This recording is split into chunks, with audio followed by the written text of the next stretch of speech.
Lo que hemos creado es una economía de extorsión en la que los ricos se hacen más ricos y los pobres se mueren de hambre. Y por lo visto, a nadie le importa siempre que lo llamemos democracia. Este será el tema de hoy en Humo y Espejos.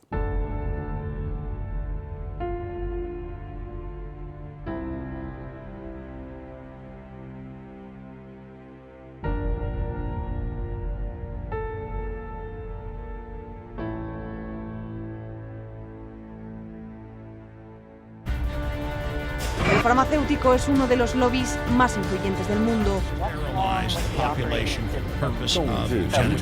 应对挑战，力行力改，破解难题。 Конечно, должны работать кооперативно, должны... Avecina una gran guerra entre la realidad virtual y la realidad aumentada.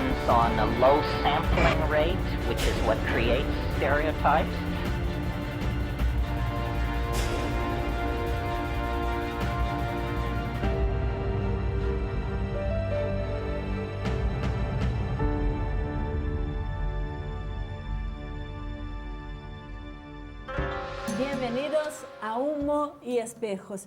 ¿Podrá ser el agua uno de los motivos para una guerra en pleno siglo XXI? Esto es lo que vamos a ver hoy.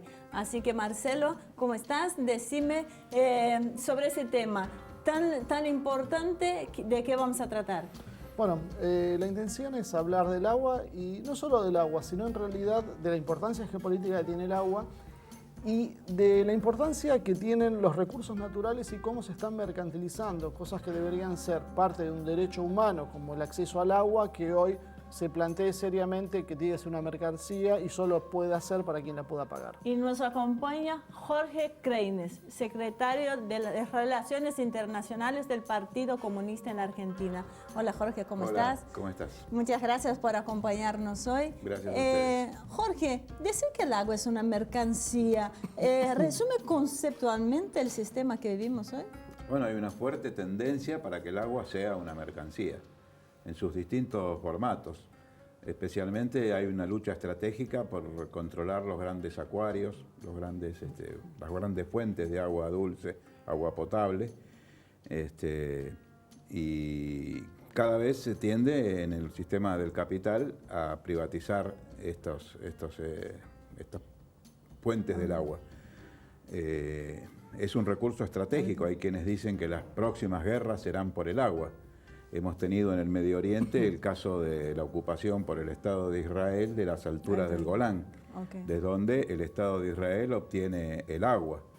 Y hemos tenido incluso un cambio en la estrategia del propio ejército argentino, que modificó su segundo cuerpo de ejército, que se trasladó de Rosario a Curuzú, Cuatiá, en el sentido de defender el acuífero guaraní de un eventual ejército más sofisticado, más moderno y poderoso que pueda venir a ocupar el acuífero. De manera de eso vamos a seguir hablando ahora, después de ver el informe. Y también nos acompañará en el piso, además de su columna habitual, Damián Jakubowicz. Damián, bienvenido a estar con nosotros acá. ¿Cuál es la importancia estratégica? Algo cortito, solo para la apertura del agua. Yo creo que como bien decían, el agua ahora es un nuevo recurso estratégico y que curiosamente, casualmente o causalmente no se le da la importancia que tiene en comparación por ahí con el tema de los hidrocarburos, la minería, etcétera. Por algo se lo llama ahora el oro azul, ¿no? En comparación con el tema del oro negro. Así que me parece que la idea de este programa es justamente develar la importancia geoestratégica que tiene el agua.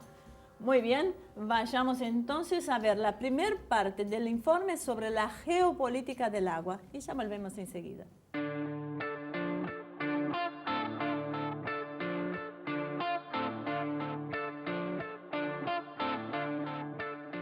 En acentuada escasez, distribuida irregularmente en el planeta, derrochada por la falta de concientización de las sociedades de consumo y contaminada en escala épica en las últimas décadas, el agua dulce, llamada oro azul por su rol fundamental en el sostenimiento de todas las formas de vida en el planeta, hoy se encuentra en el centro de la geoestrategia y la geopolítica de todas las naciones del mundo. El 97,5% del agua del planeta es salada, por lo que no se puede utilizar para consumo humano ni para la industria. Otro 1,5% se encuentra congelado en los polos ártico y antártico, por lo que solo el 1% del agua del planeta sustenta la vida humana, animal y vegetal sobre la Tierra.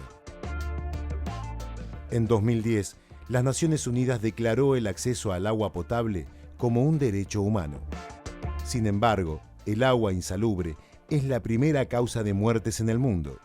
Aproximadamente 7.500 personas, 5.000 de estos niños, mueren diariamente por la falta de saneamiento del agua.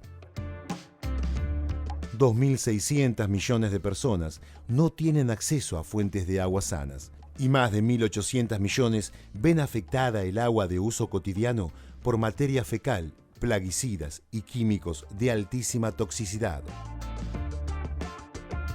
Todas las civilizaciones han florecido junto a grandes reservas de agua, ríos, lagos, acuíferos, desde la Mesopotamia hasta las grandes ciudades europeas, por lo que, para los geopolitólogos, el agua es considerada como un elemento de estabilidad interna y de soberanía. Se encuentra presente en el dibujo de las fronteras, en las guerras y las migraciones, jugando de esta manera un rol esencial en la territorialización de los estados. El acuífero guaraní se sitúa en el continente suramericano y constituye la reserva subterránea de agua dulce más grande del mundo. De esta manera, con aproximadamente un 6% de la población mundial, nuestro continente posee casi un 33% de los recursos de agua dulce del planeta.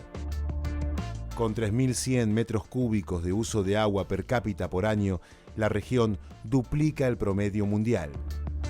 Todos los países de la región cuentan con un acceso catalogado entre alto y muy alto en razón de su disponibilidad.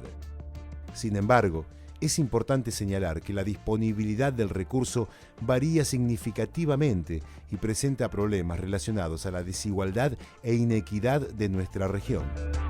En este sentido, países como Perú, El Salvador y México experimentan una seria escasez de agua, también llamado estrés hídrico.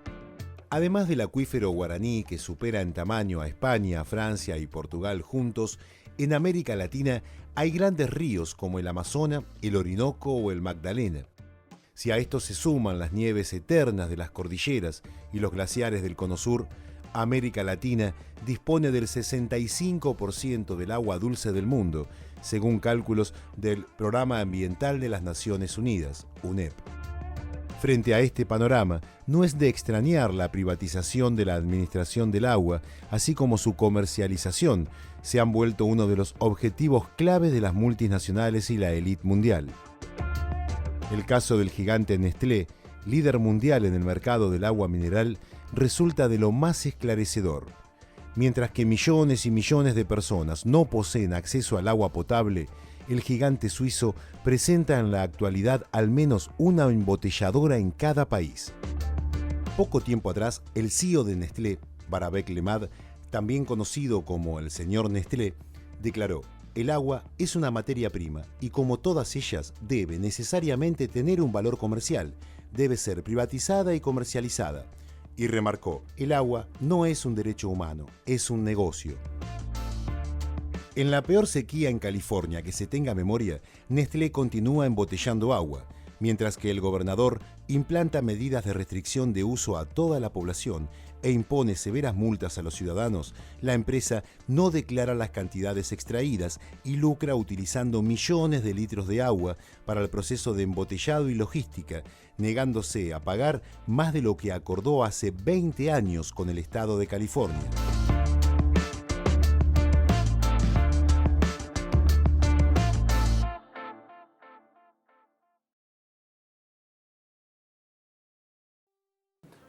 Jorge, quiero arrancar creo que por lo que sería la base de lo que está pasando. ¿Cómo puede ser que nuestras sociedades acepten pasivamente que algo tan elemental como el agua pase a ser una mercancía, como decía el presidente de Nestlé? Bueno, todavía no han privatizado el aire que respiramos. En algún momento. Ya cuando éramos chicos yo me acuerdo que decían, ya te van a cobrar hasta el aire que ya te van a respiramos. cobrar, nos decían nuestras ya estamos abuelitas. perfeccionados en tecnología. Así que efectivamente estamos en un mundo con una hegemonía de un sistema capitalista salvaje que en aras de salvar la tasa de ganancia y las riquezas de las corporaciones, acrecentar las riquezas, no vacilan incluso en cuestionar los derechos humanos más elementales como tener acceso al agua. Pero, ¿cuál es el límite de la propiedad privada, como en el caso del agua? O sea, ¿cómo puede ser que se pueda privatizar algo que es un derecho humano? Bueno, esto tiene que ver con la capacidad de resistencia de los pueblos. Que, por ejemplo, en Bolivia, uno de los grandes elementos que llevaron a Evo Morales a la presidencia de la República fue el papel que él jugó en la llamada Guerra del Agua. Sí. Donde se prohibía recolectar agua de la lluvia. Es una exactamente. barbaridad. Hay una tendencia, por otra parte, en nuestros países de privatizar la distribución del agua, cuando muchas veces las empresas eran estatales, en el caso argentino, Obras Sanitarias de la Nación, y durante mucho tiempo, especialmente en el auge neoliberal de los 90, esto fue privatizado. Así que el tema de ese recurso imprescindible para la vida humana es hoy objeto de comercio, y las declaraciones de este señor CEO de las grandes corporaciones nos alertan sobre la voracidad de estas empresas que no vacilan en hacer de esto un comercio en lugar de respetar el derecho humano de millones y millones de seres del mundo, ¿no? Decías que tiene una importancia geoestratégica el agua. ¿Por qué? O sea, ¿qué es lo que le da a un país el control del agua? Aparte de lo que nos imaginamos habitualmente, ¿no? Yo creo que varias cosas. Una, quería recalcar lo que dice el informe. Me parece muy importante de que la gente vea de que cómo las grandes civilizaciones, los grandes focos de civilizaciones, empezando por la Mesopotamia, Egipto con el Nilo, la Mesopotamia con el Éufrates y el Tigris, se fueron construyendo alrededor de todo tipo de reserva de agua dulce, sea lago, río, acuífero, etc. Y que los ríos de esta manera van formando, el agua va formando parte de justamente la delimitación de las fronteras y por lo tanto de los posibles conflictos territoriales. Y casi todos los asentamientos humanos están sobre las costas. Totalmente. Y por el tema de la navegación, si uno va, por ejemplo, una de las cosas que le ha permitido a la civilización egipcia es desarrollarse a lo largo de los milenios, es que justamente el imperio egipcio se encontraba remontando el río, lo cual hacía muy, muy difíciles las invasiones porque tenían que ir contra la corriente. Pero yo creo que el tema de que hace el agua justamente en este mundo neoliberal en el cual estamos viviendo en la actualidad es el tema de la demanda y la escasez. Yo creo que ahí está la clave de la estrategia de este recurso, teniendo en cuenta de que el recurso del agua es cada vez más solicitado y está cada vez más en escasez, el tema de la oferta y la demanda, genera que hoy en día en varios países, por ejemplo del Subsahara, una botella de Coca-Cola sea más barata que una botella de agua. Entonces yo creo que una de las cosas, por ahí en el próximo bloque o ahora, que podemos analizar es cuáles son los factores que hacen que se llegue a una geopolítica de la escasez del agua. Yo creo que a veces también parece muy lejano, pero me quedé pensando, porque el agua no es solo lo que se bebe o lo que se usa para procesos industriales, también es para la navegación. Y en nuestro continente estamos viendo este problema con la salida al mar a Bolivia. Básicamente estamos en un problema del agua. Y si tenemos en cuenta, Jorge, que Estados Unidos consume 400 litros de agua per cápita por día, si no me equivoco, la Unión Europea alrededor de 200, y el resto del mundo oscila entre 57 o 17 litros por día. O sea, podemos imaginarnos cuán importante se torna nuestra región, siendo tan rica en recursos Los países naturales. ricos son los que dominan hay el recurso. Incluso movimientos militares.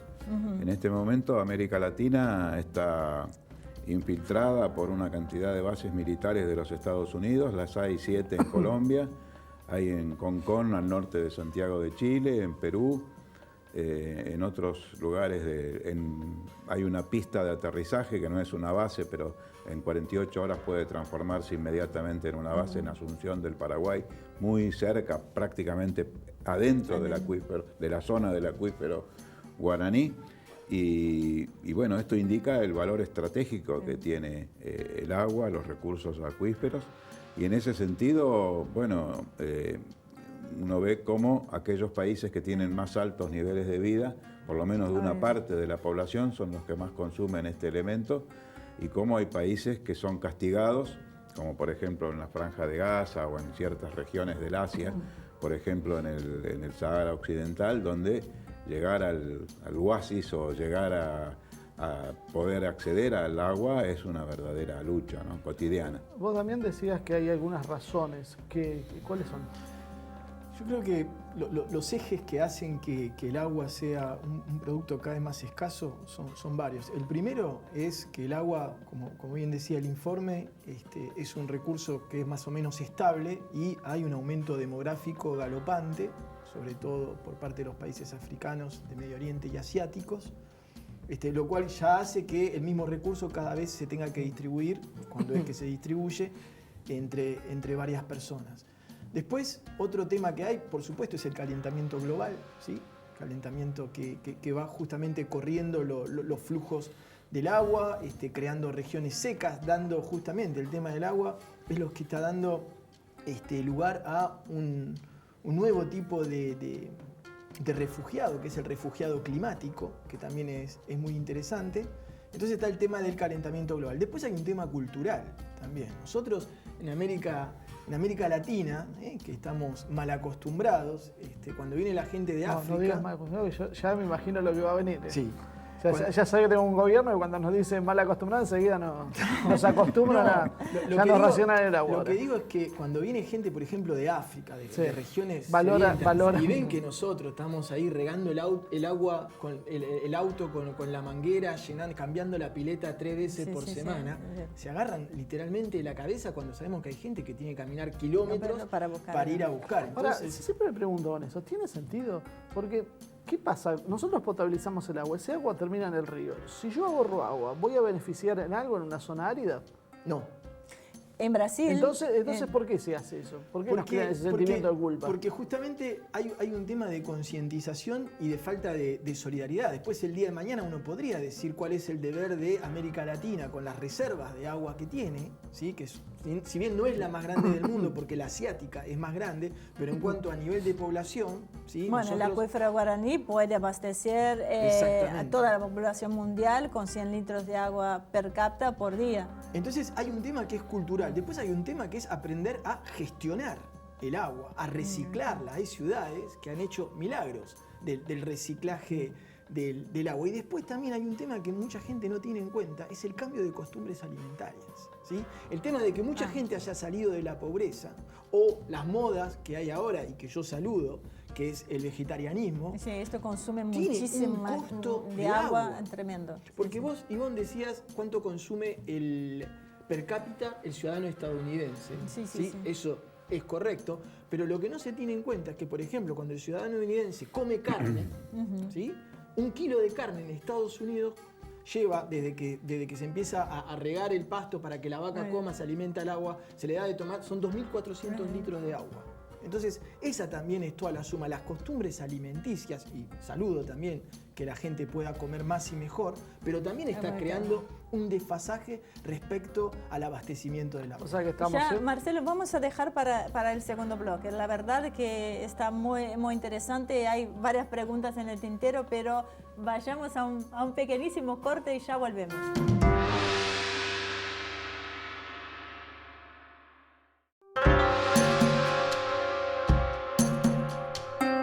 Muy bien, acá estamos de regreso con la geopolítica del agua, algo que indudablemente nos interesa a todos debido a la abundancia de este recurso que tenemos en nuestra región. Así que, Damián, me imagino que la columna hoy va a ser extraordinaria. ¡Qué presión! Hoy vamos a hablar del acuífero guaraní, porque ya acabamos de hablar en el bloque anterior de toda la importancia geoestratégica que tiene el agua frente a la escasez que ya está llegando al mundo. Y entonces, sobre todo el continente suramericano o el subcontinente suramericano, con proporcionalmente las mayores reservas de agua dulce del mundo, adquiere un valor fundamental, ¿sí?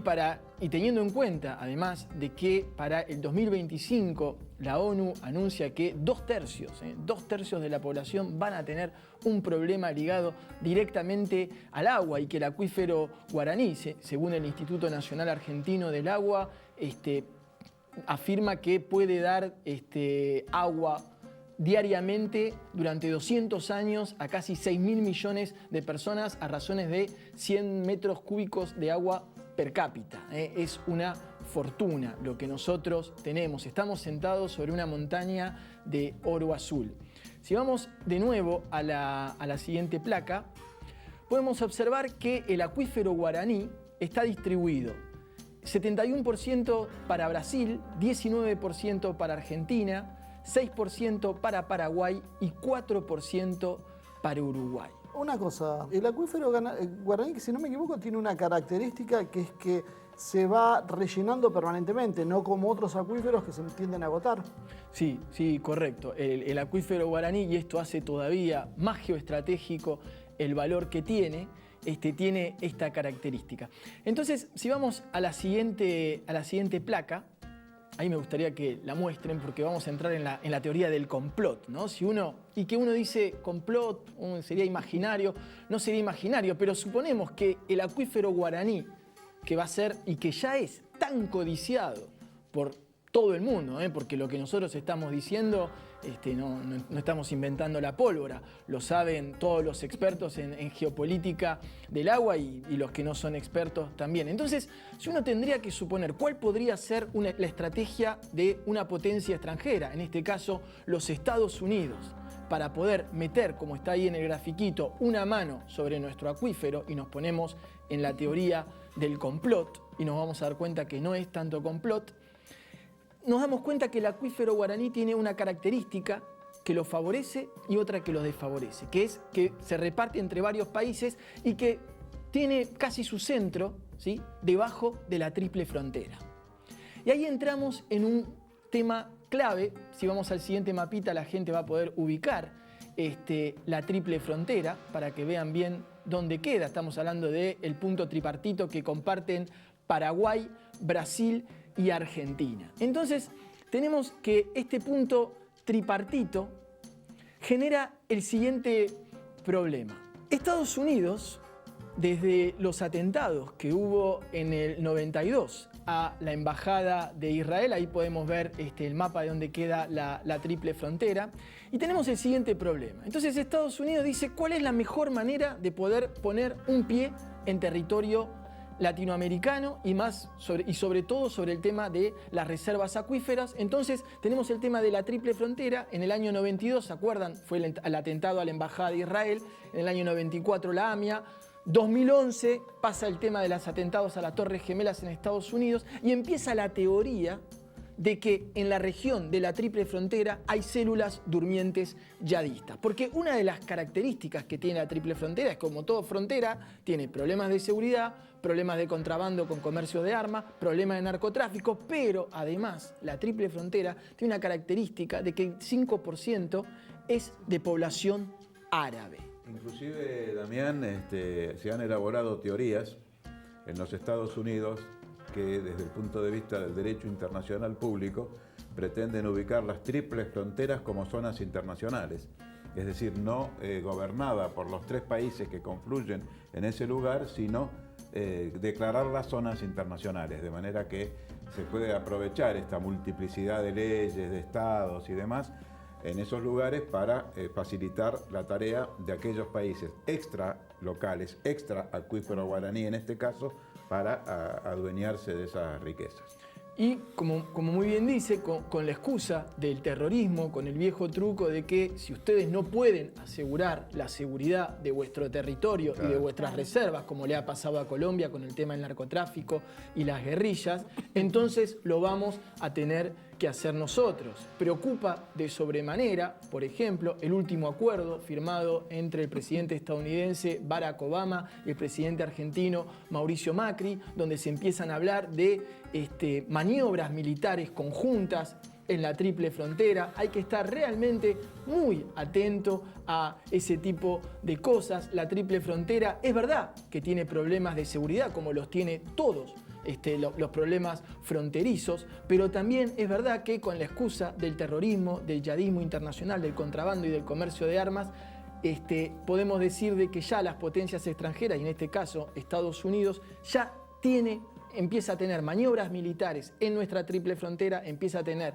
una mano ahí, por no decir una garra, y son las reservas acuíferas suramericanas las que están en juego. Damián, te quería hacer una pregunta cortita, me imagino que ya estás cerrando el informe.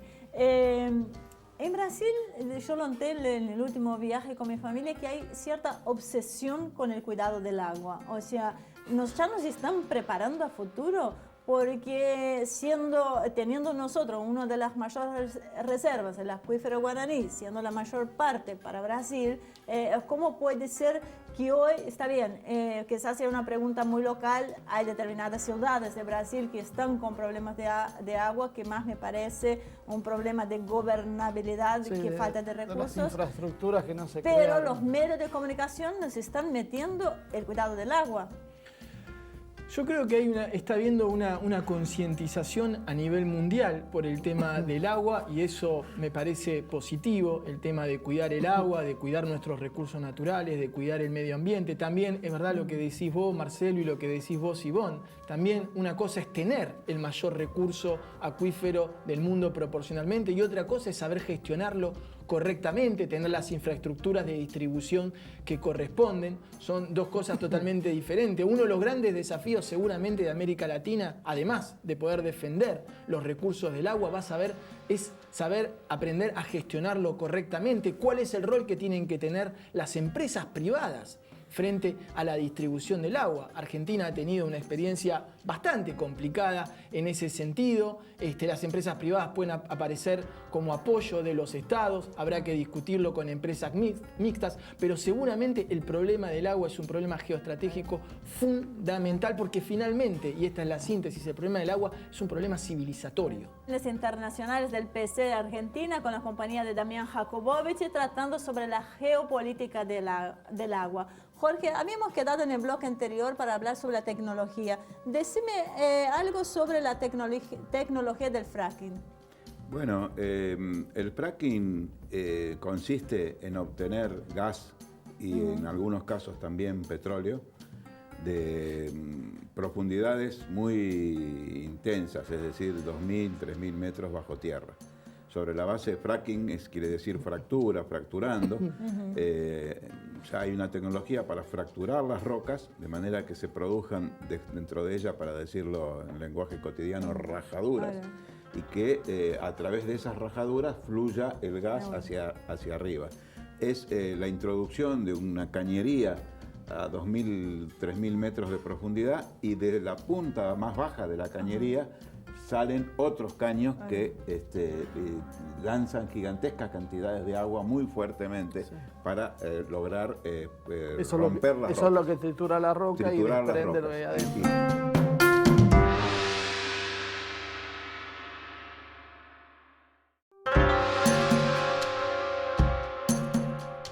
Estamos de regreso con Jorge Kreines, el secretario de Relaciones Internacionales del PC de Argentina, con la compañía de Damián Jakubowicz, tratando sobre la geopolítica del agua.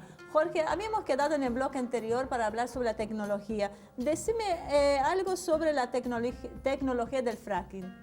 Bueno, el fracking consiste en obtener gas y en algunos casos también petróleo de profundidades muy intensas, es decir, 2.000, 3.000 metros bajo tierra. Sobre la base de fracking, quiere decir fracturando.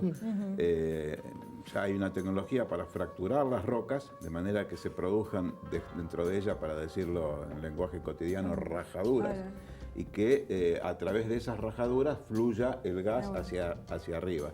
Es la introducción de una cañería a 2.000, 3.000 metros de profundidad, y de la punta más baja de la cañería salen otros caños que lanzan gigantescas cantidades de agua muy fuertemente para lograr romper las rocas. Eso es lo que tritura la roca y desprende de adentro. Y permite que eso conlleva este gasto de agua. Eso también es un gasto de agua gigantesco. Y también podemos hablar de las papeleras. Por ejemplo, la papelera que se instaló en Fray Ventos, en Uruguay, reclama bosques y bosques de eucaliptus que consumen una cantidad de agua gigantesca que va secando la tierra. Se calcula 80 litros de agua diarios cada uno de los árboles de eucaliptus, que son los que después al crecer son utilizados para y llevados a las plantas de papel. Y como esto, muchas otras tecnologías donde se utiliza el agua no para precisamente el consumo humano, sino para la industria. Sino para ciertas industrias de las cuales se podría prescindir, porque cada vez más, por ejemplo, con el uso de las tecnologías estamos prescindiendo del papel. Bueno. Sí, en algunas cosas se puede conseguir, pero en otras creo que si no hay un cambio real de sistema es difícil, porque es un sistema basado en el consumo y en el desperdicio. Es decir, que estamos ante un problema de democratización o de socialización. Si el agua es un recurso humano, debe ser un recurso socialmente utilizado y no de manera privada. Y mucho menos que haya quienes tengan el derecho al agua y quienes no lo tengan. Y por eso también las grandes potencias quieren impedir el desarrollo de determinados países para que un mayor desarrollo implica también mayor consumo del agua. Yo entiendo siempre todas las razones éticas, morales y legales que podemos tener, pero creo que era Mao el que decía que el poder sale de la punta de un fusil. Nosotros estamos en condiciones realmente de poder defendernos. Damián. Esto lo venimos charlando. Yo creo que la opción militar hoy en día, y como decimos siempre, suponiendo que haya una unión de todos los países latinoamericanos en defender los recursos del agua, ya lo hemos charlado, no llegamos al 5% de todo lo que es la fuerza armamentística del planeta. Así que tendríamos más bien que pensar en un sistema de alianzas, por ahí con otras potencias, o apostar a la resolución de los conflictos diplomáticamente. Pero como vos decís, la historia ha demostrado que esto se hace a punta de fusil. Entonces, las dudas que quedan respecto a las posibilidades realmente militares y defensivas de América del Sur respecto de sus recursos acuíferos es muy preocupante. Y yo creo que, otra vez más, no ha habido una reflexión ciudadana y política respecto realmente a las posibilidades que tiene América del Sur de defender sus recursos. Hablamos del agua, hablamos también, como lo decimos siempre, el Amazonas, el litio, el cobre, etc. Brasil con el tema del Amazonas ha hecho todo un proceso de radarización y se ha puesto bastante firme con el tema de que Estados Unidos, que quería declarar esto como patrimonio de la humanidad y poner tropas a defenderlo, no lo puede hacer. Ahora, yo entiendo, no tenemos la capacidad, pero creo que también deberíamos desarrollar por ahí una industria de defensa que nos ponga a la altura de por lo menos ser disuasivos. Lo que pasa es que venimos con una historia negra en América Latina con las Fuerzas Armadas. ¿No habría que tratar de romper este tema y poder tener unas fuerzas que realmente respondan a nuestro país? Bueno, cuando hablamos del acuífero guaraní, desde el punto de vista institucional, el acuífero guaraní podríamos decir que está debajo del Mercosur. Y el Mercosur ha adoptado algunas medidas con relación al agua, pocas. Pero desde el punto de vista estratégico-militar, en el ámbito donde más medidas se han adoptado y se han establecido espacios de pensamiento sobre este tema, es en el UNASUR. En la UNASUR se ha establecido un centro de estudios estratégicos de la UNASUR, que tiene su sede justamente aquí en Buenos Aires, y que ha trabajado mucho el tema de la defensa, que ha trabajado el tema de la previsión de los problemas estratégicos militares. Además, antes de continuar, los voy a llevar a ver la segunda parte del informe que está pendiente sobre la geopolítica del agua y seguimos a continuación hablando.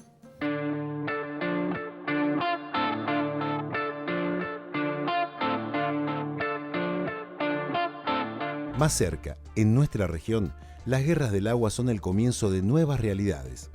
En septiembre de 1999, impuesto por el Banco Mundial, la multinacional Bechtel firmó un contrato leonino con Hugo Banzer, presidente y antiguo dictador de Bolivia, para privatizar el servicio de suministro de agua a Cochabamba.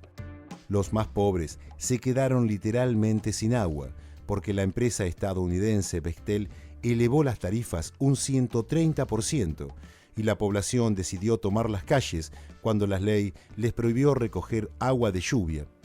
Leyes similares existen en donde operan estas empresas.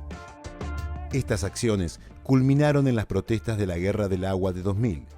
muchas personas se vieron obligadas a retirar a sus hijos de las escuelas o a dejar de visitar médicos como consecuencia de los precios del agua. Se declaró la ley marcial y la policía boliviana reprimió e hirió a 170 personas en las protestas, matando ciudadanos en la revuelta del agua. En medio del colapso de la economía nacional y el aumento de los disturbios, el gobierno de Bolivia rescindió el contrato con Bechtel. Y fue también la lluvia, como bautizó Isiar Boyaín su película sobre la guerra del agua boliviana, la primera de las revueltas populares indígenas que culminaron en 2003 con el derrocamiento del gobierno neoliberal de Hugo Banzer y la elección de Evo Morales, el primer presidente indígena. Otros casos de privatización en América Latina tienen como protagonistas a empresas españolas, como Canal de Isabel II y Aguas de Barcelona, Agbar, cuyas prácticas en Colombia y México, respectivamente, han sido llevadas por las comunidades locales ante el Tribunal Permanente de los Pueblos. En el municipio mexicano de Saltillo, donde Agbar adquirió en 2001 la filial Aguas de Saltillo, se ha denunciado a la multinacional por deteriorar la calidad del líquido y encarecer el servicio. Se la acusó además de sobreexplotar acuíferos y cancelar las campañas de conservación y ahorro. Hay varias razones para las incipientes guerras del agua, desde la devastación ambiental a los intereses del negocio del agua embotellada. El problema de fondo en América Latina es un modelo de desarrollo extractivista que, basado en la extracción masiva de materias primas destinadas a la exportación, no solo profundiza la deforestación y quiebra así el ciclo vital del agua, sino que también demanda grandes cantidades de este elemento y contamina las fuentes hídricas. La minería en Chile, según el diario El Mercurio, se traga por día el equivalente al consumo de agua de 23 millones de personas. Por eso, los movimientos contra la megaminería recuerdan que el agua vale más que el oro. Como sostiene la activista india Vandana Shiva, los ejecutivos de estas multinacionales están a un extremo de las guerras globales del agua. Al otro están las comunidades que comparten la visión del agua como una necesidad ecológica y no como potencial lucro monetario. América Latina cuenta con una característica especial: es la región más rica en recursos hídricos del planeta, y las corporaciones transnacionales lo saben.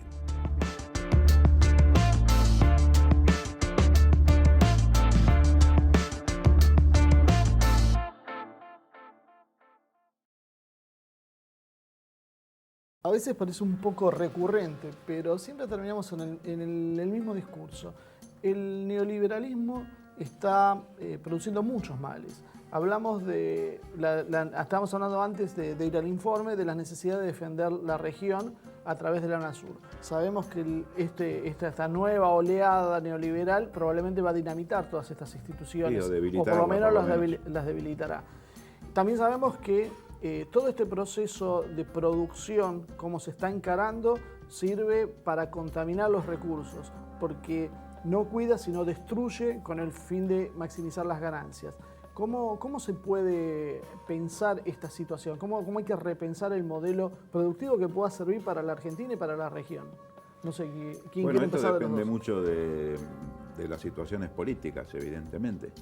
Si en los países hay una hegemonía cultural y política de fuerzas de carácter democrático que respetan la ecología, respetan los derechos de los pueblos y los derechos humanos de tercera generación, como son los derechos económicos, sociales y culturales, se va a desarrollar políticas públicas destinadas a cuidar el recurso y a democratizarlo. En cambio, si prevalecen políticas neoliberales de priorizar las ganancias de las corporaciones, esperando un inalcanzable derrame utópico, en el sentido de que siempre hay que esperar que se enriquezcan y se enriquezcan las empresas para que luego pueda llegar algo hacia los más humildes, bueno, seguramente vamos a tener grandes conflictos por el agua, como el que se produjo en Bolivia y que hemos visto recién en el informe. Yo creo que también el tema del agua está poniendo de manifiesto, de relieve, un nuevo paradigma. Un nuevo paradigma que ya se sale del típico enfrentamiento entre izquierda-derecha o socialismo versus capitalismo, porque se está dando una nueva contradicción que a veces es la noción de progreso con la noción de ecología. Y esto es transversal a todos los tipos de gobierno. Fíjense que Evo Morales tuvo un gobierno de centroizquierda o de izquierda, tuvo un problema bárbaro con el medio ambiente porque quería unir una ruta que unía a dos pueblos. Entonces, visto de y atravesaba un parque protegido. Exactamente. Visto de alguna manera, uno decía, bueno, uno hace la ruta y la gente de los dos extremos se beneficia porque aporta dinamismo a la economía y todo eso. Pero la contracara, ¿sí?, es que se revienta el planeta. Lo mismo está pasando con la economía y con la minería. Ahora, también las ONG están jugando en esto. Y muchas veces es que no se desarrollen precisamente porque están respondiendo a intereses extranjeros. ¿Cuál es el balance real? En el sentido que acá el amigo decía, Damián, sobre socialismo, capitalismo en este punto, yo creo que el capitalismo está cerrado en su afán indetenible de mayor ganancia.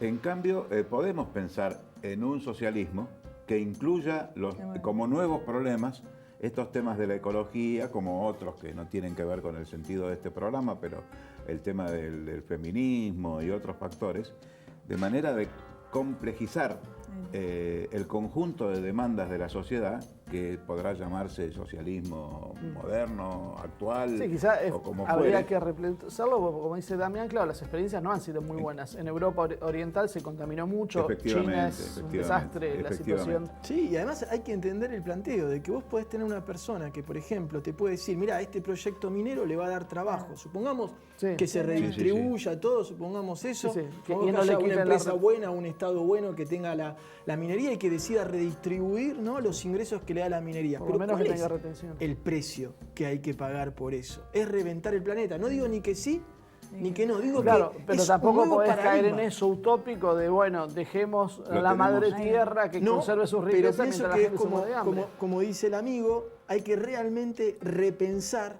las formas de formular pensamientos antiguos, digamos, y tanto el socialismo como el liberalismo se tienen que renovar, si no están condenados a morir porque van a contramano de la ecología. Sí, en ese sentido sí yo coincido con Jorge. El capitalismo no tiene solución porque está basado en un incremento permanente del consumo. Creo que se habla de una necesidad de una tasa de un 3% de crecimiento anual. Y no se puede mantener. Y fíjate que se fabrica, vos fabricás esto con la idea que dure 2 años y se rompa. Pero Totalmente. está hecho las impresoras. Tenemos el caso de la paradigmático. provincia de San Juan, donde se ha registrado últimamente una contaminación de los ríos, porque para desprender el oro de las rocas en San Juan, esto lo hace la empresa canadiense norteamericana Barrick Gold, necesitan utilizar cianuro. El cianuro es el elemento que separa el oro de la roca. Y ahora tenemos que en San Juan está proliferando la industria del agua embotellada, porque el agua que sale de las tuberías y de las canillas es un agua contaminada. La Barrick se lleva el oro, contamina el agua y les da ganancias a las corporaciones del embotellamiento del agua. Ahora se me fue el país que tiene 55 ríos, de los cuales 50 están contaminados. Y una vez que se contamina un río, no se le puede... Es muy difícil recuperar. resolver. Volviendo al tema de la guerra del agua, Damián, los sucesos de Bolivia, ¿pueden ser considerados un prolegómeno de lo que se viene? Sí, sin duda que Bolivia ha marcado un antes y un después en su historia y en la historia del continente respecto de la guerra del agua. Igual, a mí me parece, y ahí coincido, creo que estamos coincidiendo en todo, preocupa mucho el ralentizamiento, la extinción que uno está previendo del bloque regional UNASUR, que tantas avances había hecho en ese sentido. Recordemos que los recursos naturales habían sido eje y motor de la regionalización, y hoy en día, con la nueva oleada que se ve, con pensamientos regionales diferentes a los que venían en la década pasada, no deja de preocupar esto, porque si hay algo que queda claro es que este tema de los recursos naturales, incluido el agua, o se sale todos juntos o no se sale. Es gravísimo permitir bases militares extranjeras, porque ya sabemos que una vez que se instalan, después difícilmente las vamos a poder sacar y graciosamente no vienen. Sí. Bueno, hacemos una reflexión de 30 segundos cada uno, no más. más por reloj, así podemos cerrar el programa de hoy, Jorge. Bueno, el agua es un recurso humano, imprescindible para la vida humana y tiene que estar al margen de toda práctica vinculada a la ganancia capitalista.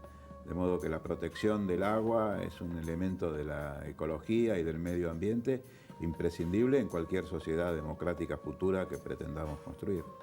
Damián. Sí, creo que como cierre el tema del agua como el tema general de los recursos humanos obliga a todos los pensamientos políticos a reformarse y a empezar a tener en cuenta en las ecuaciones, no como único elemento del algoritmo, pero como un elemento importante del algoritmo político, el tema de la extinción del planeta. Me parece que es un nuevo elemento a tener en cuenta en todas las formulaciones sistémicas políticas. Marcelo. No, yo creo que el agua es lo mismo que sucede con otras materias primas. Están marcando que el planeta tiene una cantidad de recursos limitadas y estamos con un sistema socioeconómico que se basa en un consumo desenfrenado, que se produce y se destruye a propósito. Es importante entender el concepto. No se produce para que alguien pueda vivir mejor, se produce simplemente para poder producir más. A partir de eso no cierra. En este sistema que estamos viendo hay muchas cosas que no cierran. Creo que el tema del agua es una muestra más de todo lo que no va a cerrar y que el sistema en sí mismo está agotado y hay que repensar soluciones nuevas. Muchísimas gracias. Gracias, Damián, por acompañarnos en el piso. Jorge, un placer Gracias enorme. Así que nos vemos en la próxima edición. Y a ustedes les dejo pensando. Nos han hecho creer que el agua embotellada es más saludable que nuestra propia agua natural. Ojo con lo que nos venden. Muchísimas gracias por acompañarnos y nos vemos en la próxima edición de Humo y Espejos.